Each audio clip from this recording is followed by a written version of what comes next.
and welcome to a live online event from Parkinson's Community Los Angeles. I'm Patrick Lasasso, president of PCLA.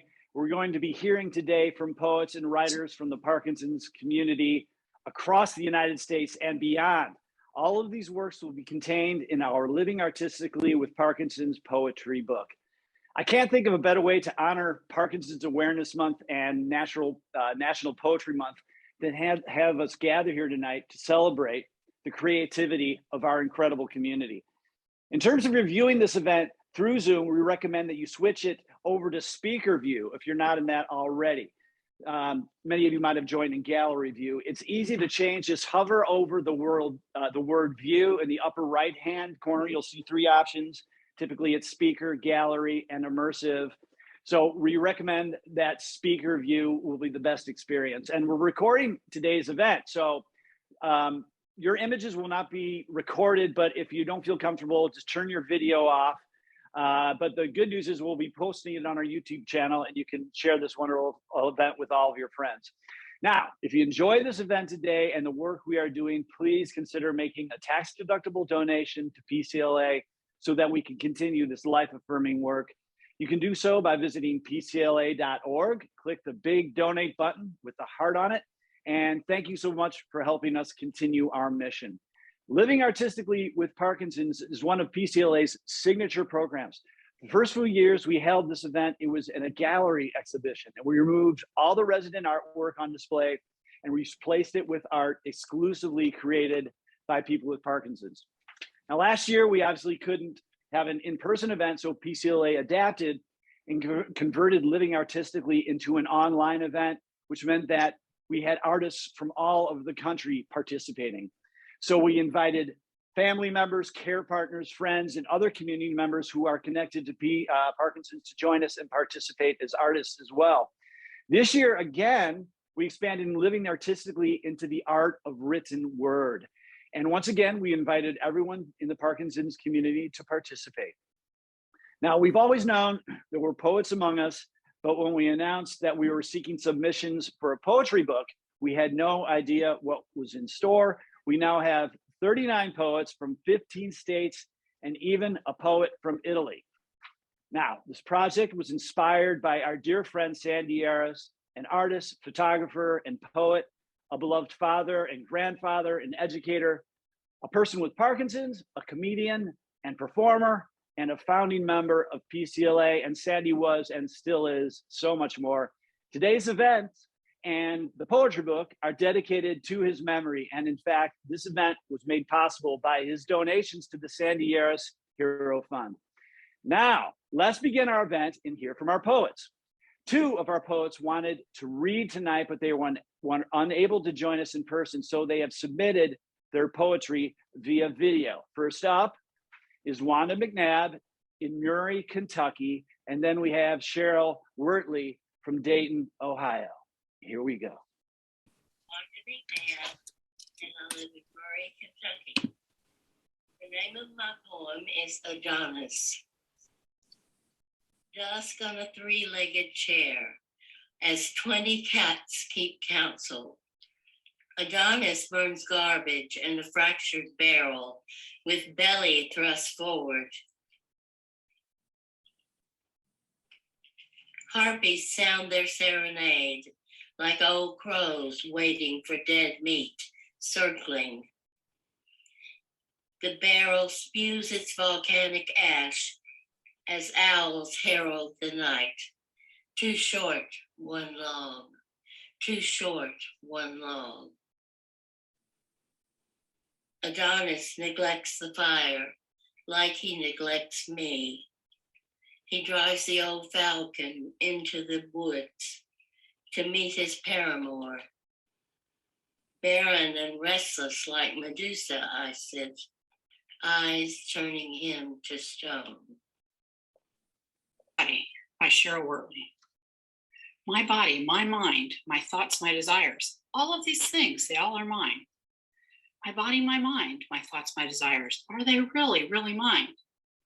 Who has control? Who controls the mind? Who makes the decisions? Is it me or the mind? I thought I could control the mind. I discovered that was a lie. Started reaching, searching, seeking, looking. Who has the controls? I found myself inside my body, a new life exposed. Living inside my body where I am the host, I discovered this body I could not call my own. My body betrayed me, it won't behave. My body made arrangements I did not agree. Living inside my body, I'm a passenger on a train driving slow. Where is it going? No one can know. Living inside my body, I find a conductor. She sees the journey. She decides where we will go. Living inside my body, I ask the conductor, please stop the train. I didn't ask for this journey. Please let me be plain. Living inside my body, the conductor shouts, you are on the journey. It will go where it goes. I am asking more questions. What journey? What destination? I want to know. The conductor replies, the journey is yours. The path is not drawn. It cannot be known. You are the guide. You steer the body to the left or the right. You do have a say. You do have a part. Then give me the map if I am the guide. I can steer us away from the things that fright. Conductor shakes her head. She cannot say. There are many ways to travel. No guide to be found. If I am the guide, show me the way to the left or the right. What do you say? The conductor insists. No map exists. No other guides, no other show. You have been given the wisdom. You can be the guide. You do have the knowledge to go down that slide. Guide for today, guide for tomorrow. How will it be? What will you know? Your emotions, your thoughts, your decisions, your mind, they are yours alone. To be clear, you decide. You must be the guide. Direct the body you have. Show compassion, show hope, show love.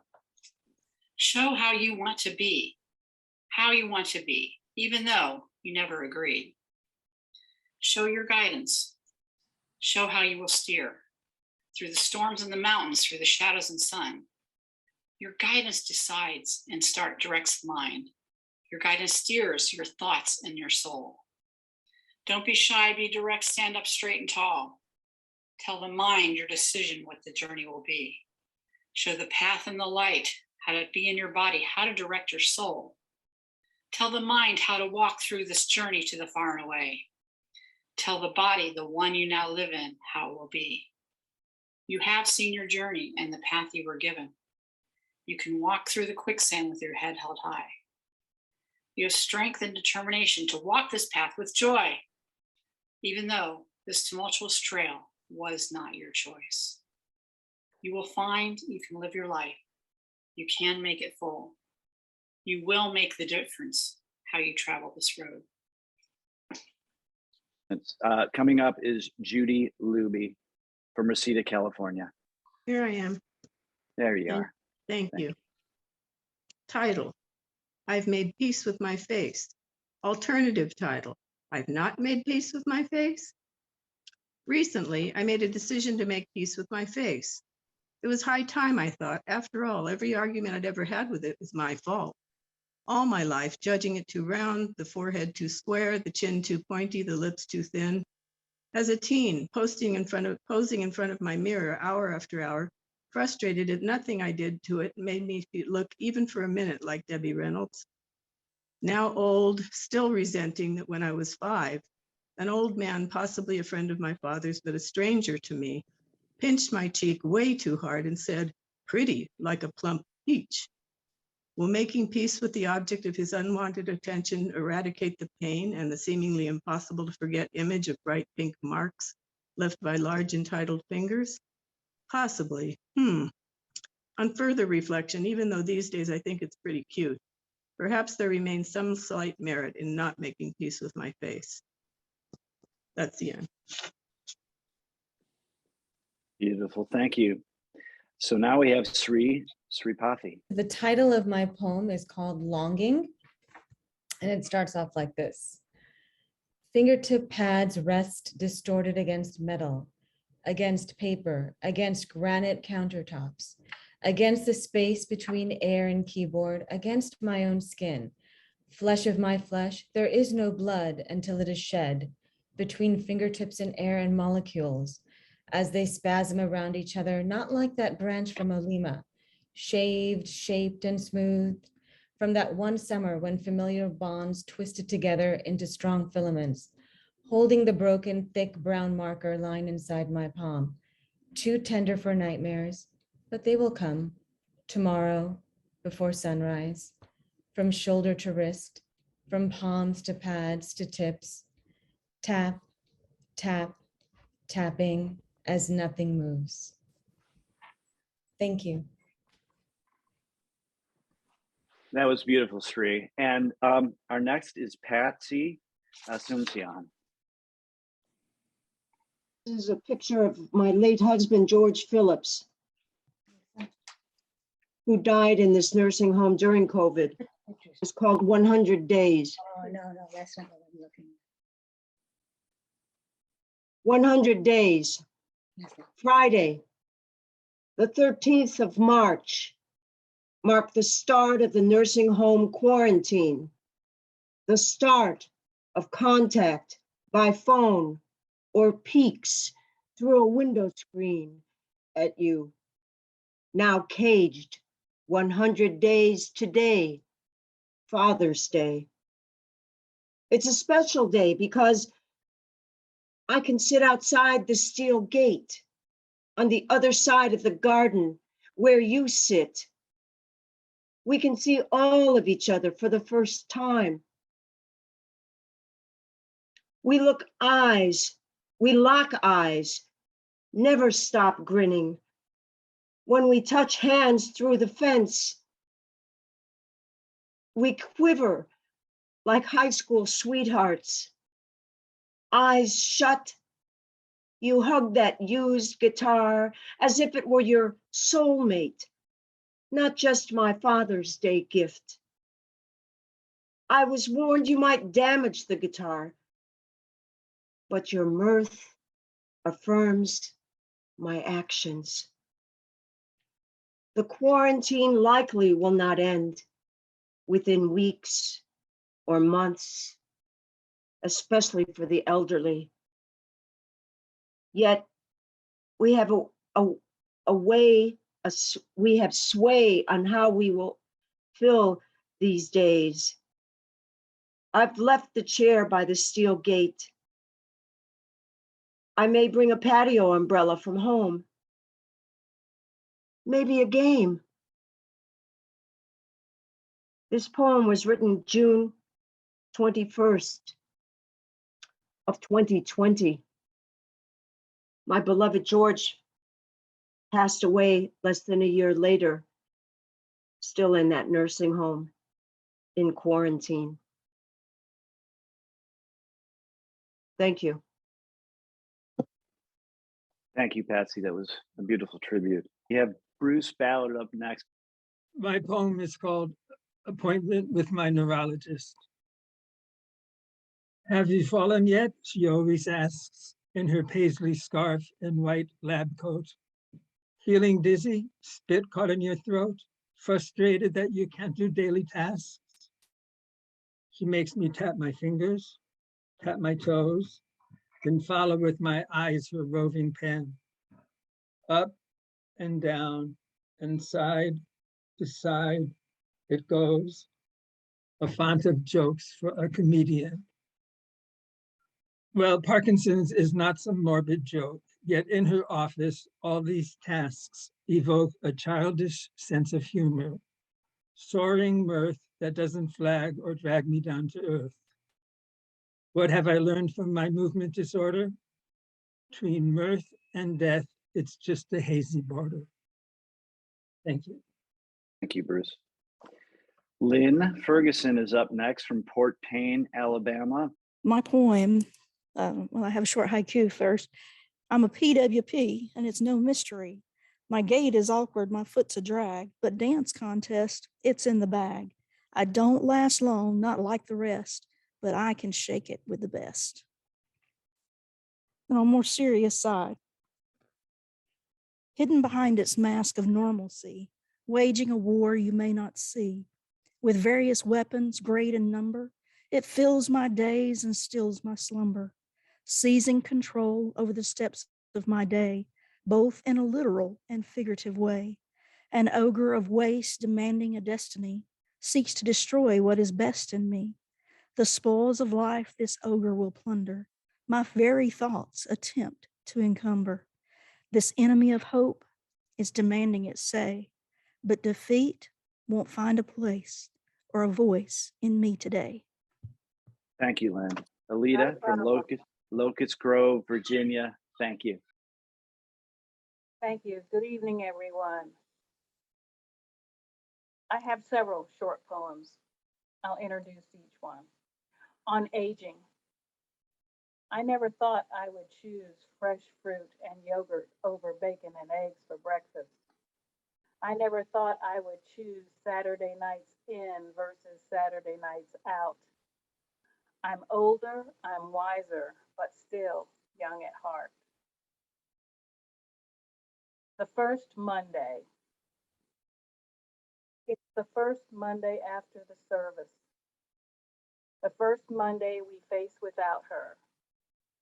The first Monday, no hugs for the grandson. The first Monday without her help for breakfast.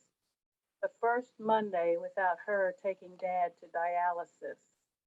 The first Monday we miss her, but not the last. If you were me, you would see what I see. If I were you, I'd be different and new. If I were you and you were me, you'd sadly, gladly take a knee. On bended knee, you'd pray for the day we'd all be free. And the last one is Kitty Tales. I am your spirit animal.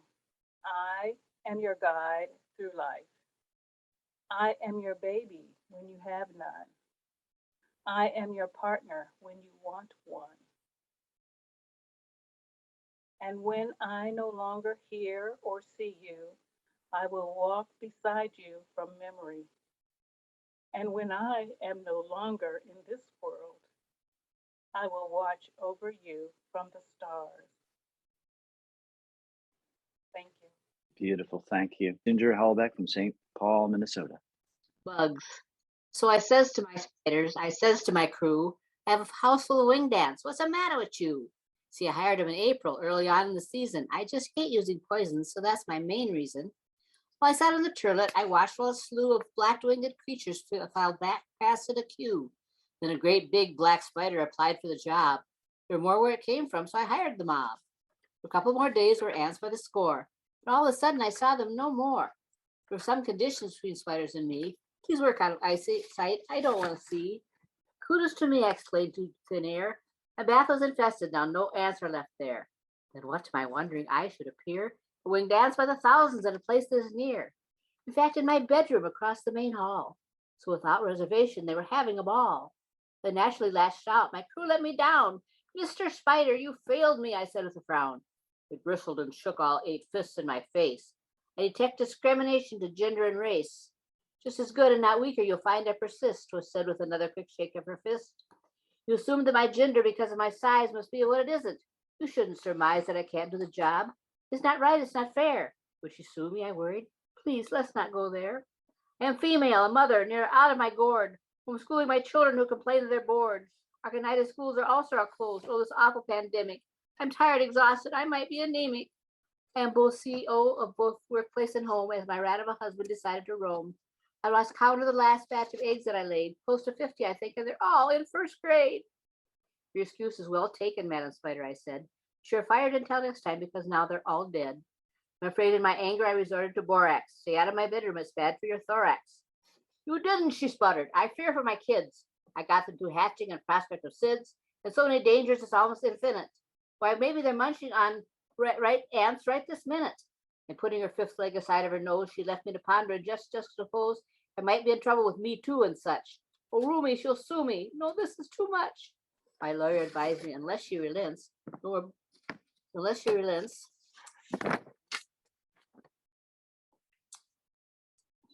dear. Well, we'll have to, unless she relents, I skipped a couple pages, I guess. No more borax or taro or bruise for that matter would ever cause her or her children to scatter. And in my house for as long as I live here, providing, of course, they don't incite fear. Conducting their business right out of plain view. Miss Spider, please note, I don't want to see you.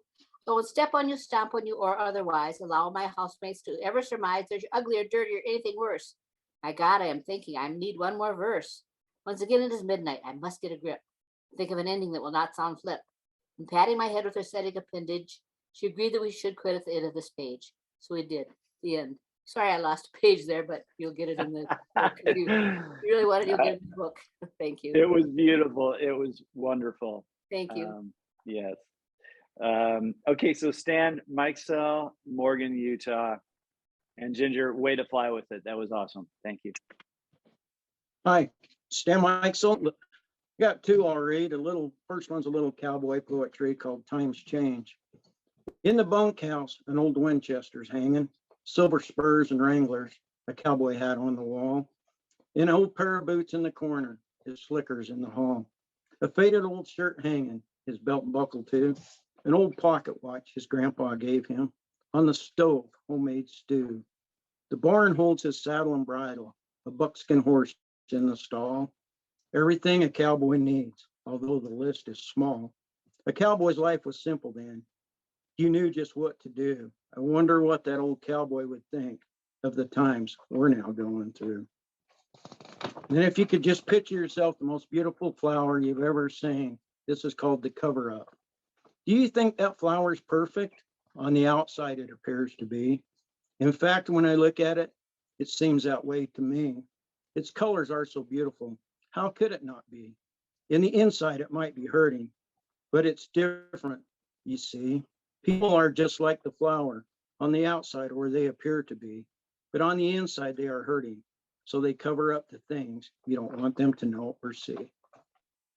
That's it. Go ahead. Thank you, Stan. That was beautiful. Love it. Yep. A lot of rounds of applause there. Marilyn J. Wolf, Fishers, Indiana. Okay. Mine are short, so I'm going to read a couple of them. The first one is Swim into the Darkness, an ekphrastic ethery. A good day to swim, calm water and skin tingles to start long strokes. Skin salty, gliding farther out, swimming deeper, water cooler, darkness surrounds.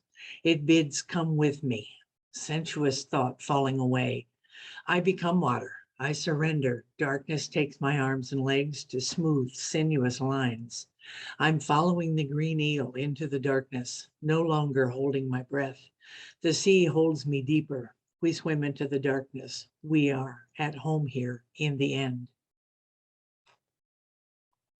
And the second one is called My Wealth is You, a poem about us. The smell of us keeps me from sleeping. We've drifted out the top of the covers, enchanting, intoxicating me.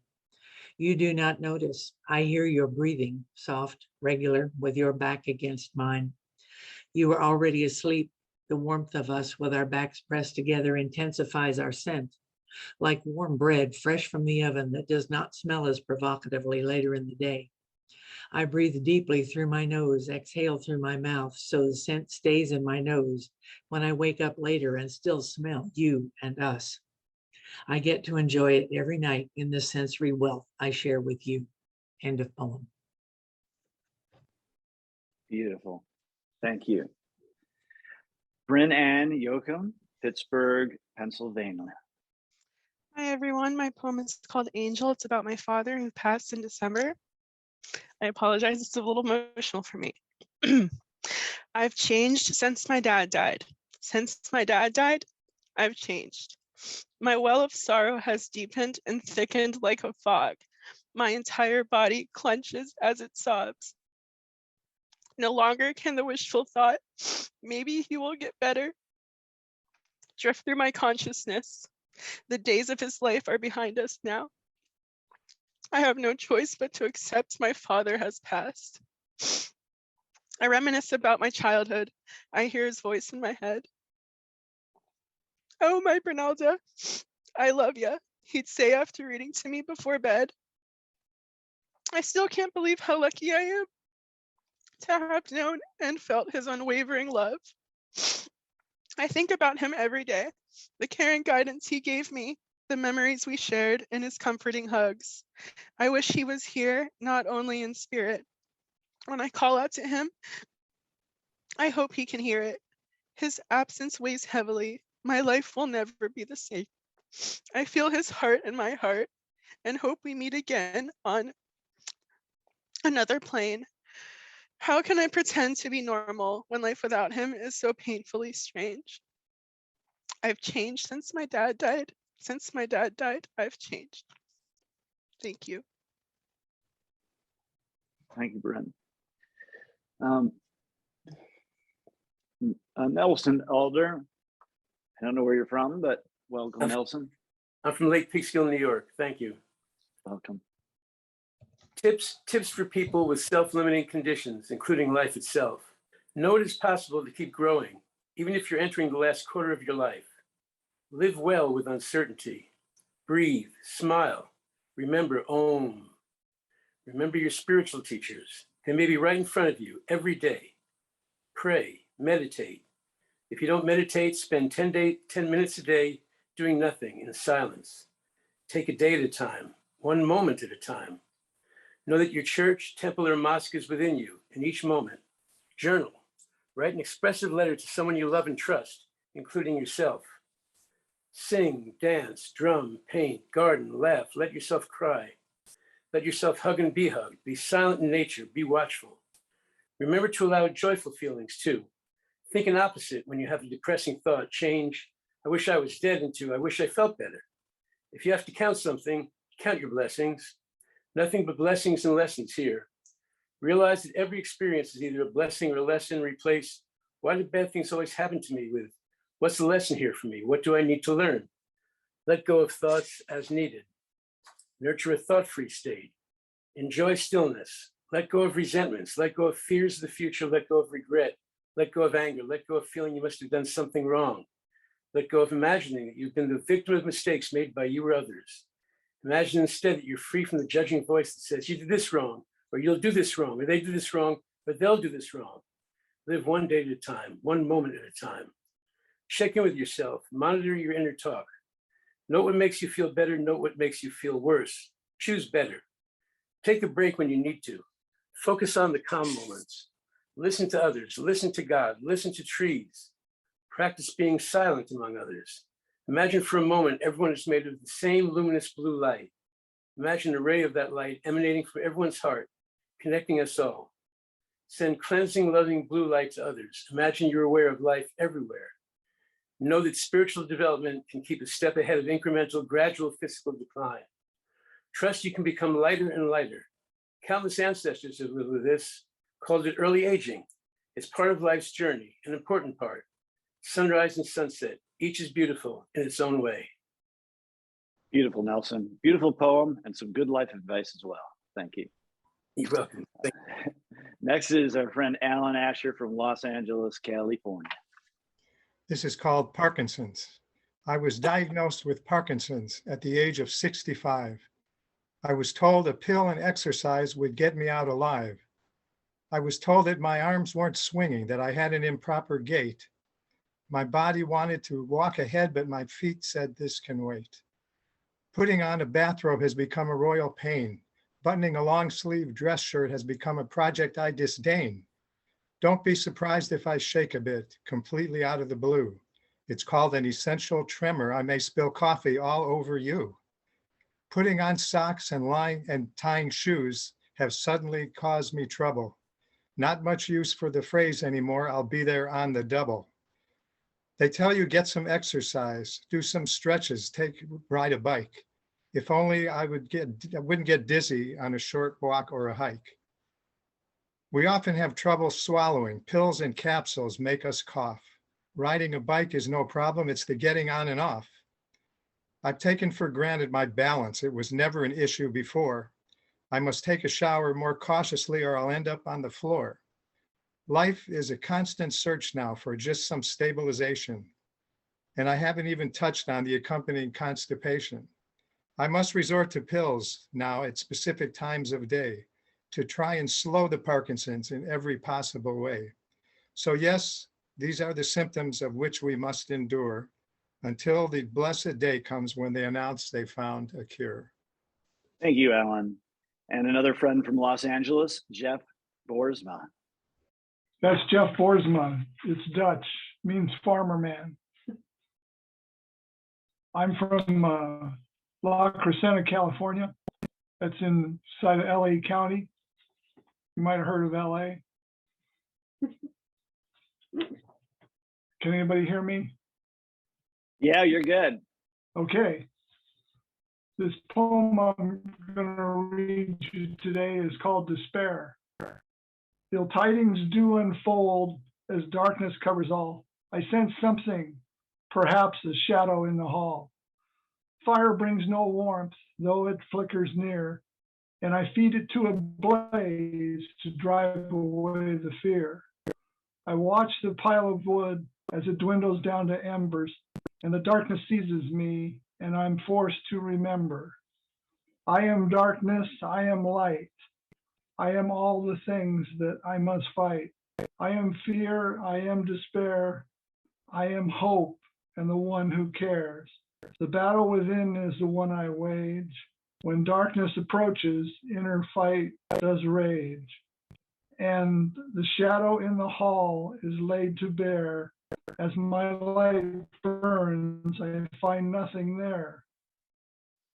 No menace, no fear, only my thoughts.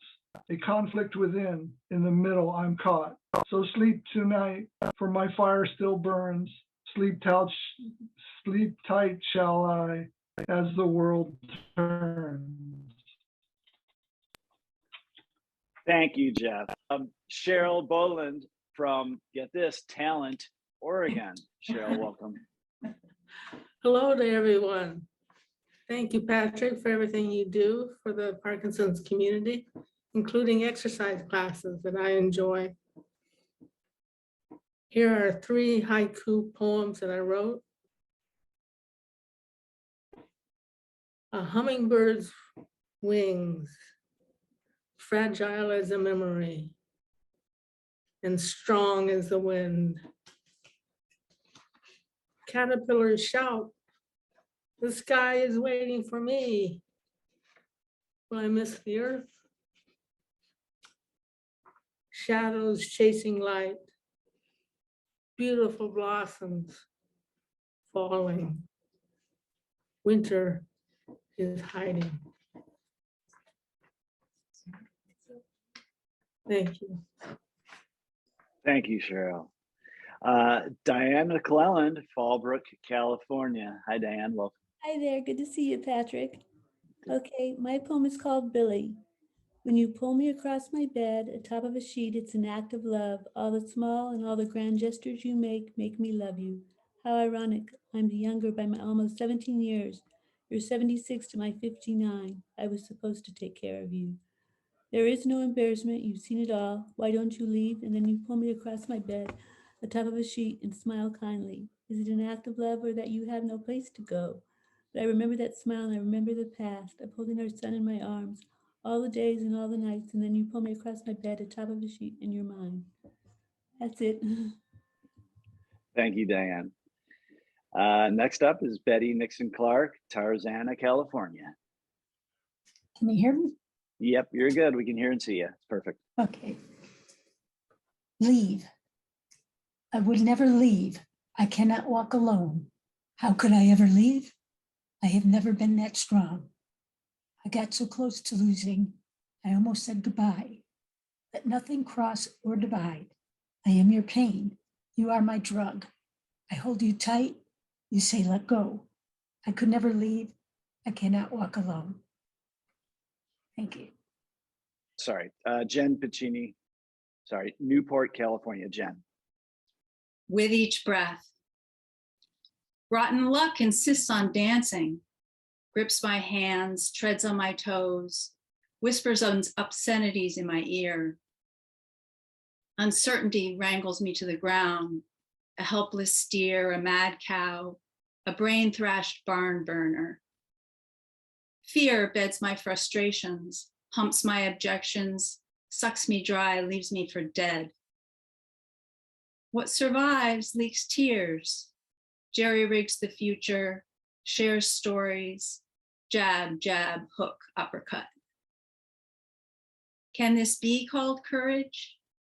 When so much is lost, there is no choice but to face each sunrise and allow oneself with each breath to be born anew. Beautiful, Jen. Beautiful. Thank you so much. And there, now we have Stephen Rubin. This is a poem of many I've written to or about my wife who succumbed to the effects of Parkinson's in 2021. It's the least somber of those poems. It's very short, but for those with Parkinson's or contact with it, you'll feel the scratch. It's called Pickled. The mind is a pickled thing, seasoned, then let to brew. You always know what I am thinking, because all my seasons are spent with you. Thank you. Thank you, Stephen. Next is Art Shane from Los Angeles as well. Welcome, Art. This is called, closer to the mic, let me start. This is entitled 4 Haikus for 2012. Stark diagnosis is number 1. Who to tell, what to say, my end unshrouds in dim twilight. Stark diagnosis. Number 2, banzai. This translates into the graceful acceptance of the unconditional. Hari-kari in my head, dopamine banzai, suicidal brain. And the third one, you can hear at your local CVS. Hail pharmacy clerk, ashen in fluorescent light, reached me by my name now. And finally, chronic progressive as the waters at strength, cliffs fall while I tremble. Say okay. Thank you. Thomas Constantino. There you go. A disclaimer, this is the first time I ever wrote poetry, and this is the first time I ever read something that I wrote. So here goes. If I may, I have 2. First one I entitled A Stranger. A stranger is a friend you haven't made yet. 6.5 years ago, Parkinson's was a stranger to me. He introduced himself rather subtly at first, with just a slight tremor in my left arm. But as the days turned into weeks and weeks turned into years, he became less of a stranger. He became my friend. As such, with any friendship, I welcome him with open arms. Today, I take him everywhere I go. I find in life it's easier to travel with a friend than a stranger. And then I wrote one called The Man in the Mirror, which seems to be a bit of a theme today. I wake up, it's 4:30 a.m. I ask myself again. I start my morning routine, feet on the ground, stand up stretching. The walk to the bathroom seems so far. I go to the sink and splash water on my face, look in the mirror and don't recognize who I see. I used to be Tom, then Sandy, I'm sorry. I used to be Tom, then Sandy's husband, Justin and Anna's father. Now I see Parkinson's. And then I remember I have family and friends. They're only a phone call away. I see myself completely different now. I am beyond grateful for their friendship. And there you go. Beautiful, Thomas. Thank you. Thank you for having the courage to share that. Michael Yolandi from Los Angeles. Here we are. This poem is called 1001. In this moment, in the silence of this exact second, the world, the sky, the ocean, the air are all suspended in time. All that really matters is you, in my arms, in my life, in my universe. And then I have another one that I wrote some time ago, very short poem. It's called Out of My Skin. A drop of oil on water, floating, unmixing, buoyant with its fears, on and yet not in. Thank you. Thank you, Michael. Jem Mara from Murphy, Oregon. Is Jem? Oh, there she is. Okay, Jem. I just want to say I'm right near Talent, Oregon. Look at that. We got a neighbor. Yeah. So I have two short poems. The first one's called On Waking. On waking, desolate inner landscape hides under blue quilt mountain. And the second one is called Mourning Losses from PD. It's a little dense. I might read it twice. Slinking away from the density of feeling and magnetic physicality of being human. Seek relief. Inside even the stickiest weight of grief, compassion waits. There rest. Thank you, Jem. That was beautiful. And I don't think you need to read it twice. I'd love to hear it again, but it was beautiful the first time too. Thanks, Patrick. Sure. Okay, so we're going to now hear from our last reader, Joan Wallstein from Calabasas, California. There's Joan. Good afternoon. My poem is called My Fine Day. Every day is a new beginning. On November 26, 2020, I began my 87th year, day by day. I was born on a Sunday at 5 o'clock in the afternoon. What kind of day was it? Warm, cold, overcast, sunny, rainy. The possibilities are endless, as were mine on that particular day. I have no one to ask about the day. Everyone who was there is gone but me. I will say the day was fine. It was a bright day to be born. Even at 5 p.m., the light was clear. Forceps pulled me into the world, but I would have come anyway. Nothing ever stops me. Yes, I was born on a glorious, clear, fine November day, and my possibilities were endless. They still are. I am still beginning. Thank you so much for this pleasure and this honor. Have a wonderful day. Thank you, Joan. So thank you to Joan and all of you amazing poets that have shared today with us.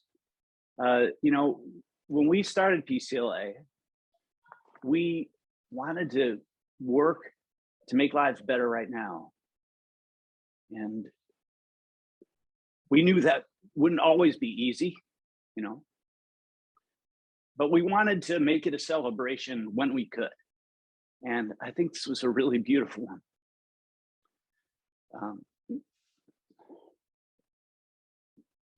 Filled with humor and joy.